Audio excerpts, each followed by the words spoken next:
viewers, welcome to School Ventures Educational Channel. We bring in renowned educationists, edupreneurs who will talk about the updates, issues and solutions related to education industry.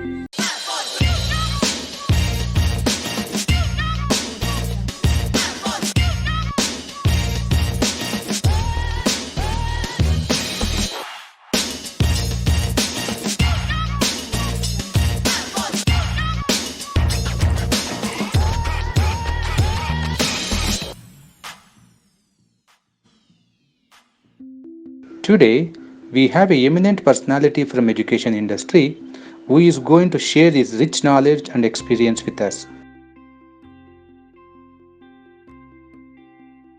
Namaskar. I am Dr. Murali Krishna, COO of School Ventures.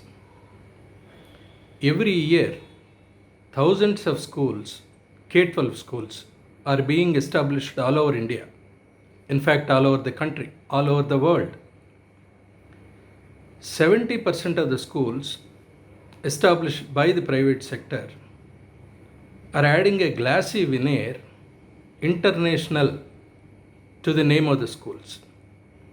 Remaining schools are happy to call themselves as world schools, global schools, techno schools, e-techno schools, schools of excellence, and leadership schools. Here, I remember Bard Shakespeare's famous lines. What is in a name? That which we call a rose, by any word would smell as sweet. He categorically says that the word by itself is nothing. What is behind the word, what makes it, is really matters. What is a real international school? What makes a school an international school? If we really go by the book, the definition of an international school is an international school is a school that is promoting international education in an international environment by adopting an international curriculum. IB, EdExcel, CAIE, these are all no international curriculum. If any curriculum is being followed, probably that merits itself to be called an international school. If I have to say the history of international schools, in the second half of 19th century, first international schools started by Japan, Switzerland, and Turkey. They were really meant for the children of the staff who are touring from various countries, working in international organizations, international missions, embassies, and business establishments, besides missionaries. So, to cater to their requirements, originally international schools were started. Let us see what are the characteristics of international schools. In 1909, there was a convention held in Italy. They mentioned 7 to 8 features which will make a school an international school. First, there should be a multilingual, multinational student body should be there in an international campus. That is the first thing. The second is, the school should adopt an international curriculum. The third thing, the international curriculum the school is adopting should have an international accreditation. Next feature,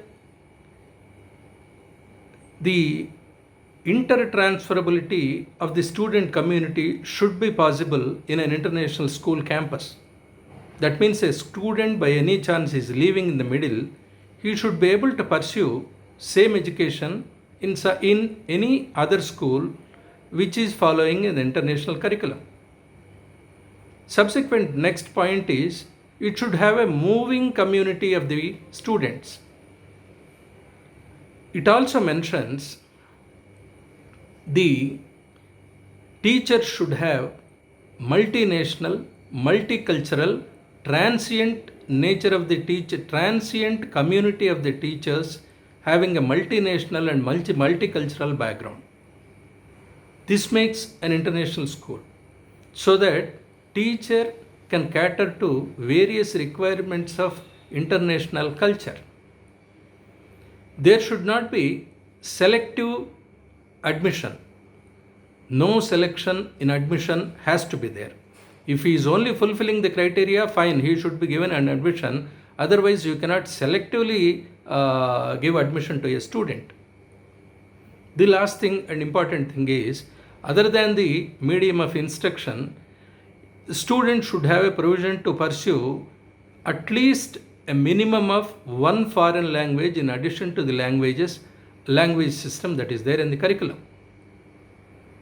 The very idea of IB curriculum, very idea of international curriculum is to make a student a global citizen by enforcing strong knowledge, foundation and understanding.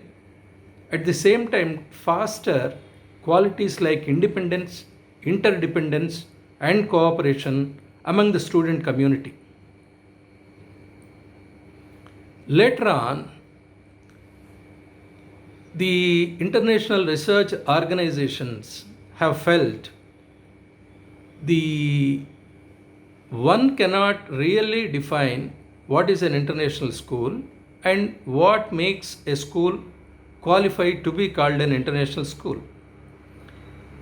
There was a consensus and it has decided that okay, the following 8 criteria adopted in the Italy conference is difficult, so that at least who is satisfying at least a minimum of 2 criteria out of the 8, that can be called an international school. So everything bogs out that the international word which we are currently seeing, even in a small village also you are finding in international schools, but these schools are not really international. They do not qualify to be called an international school. So at least you should adopt a curriculum. The curriculum should have an approach to education in an international way.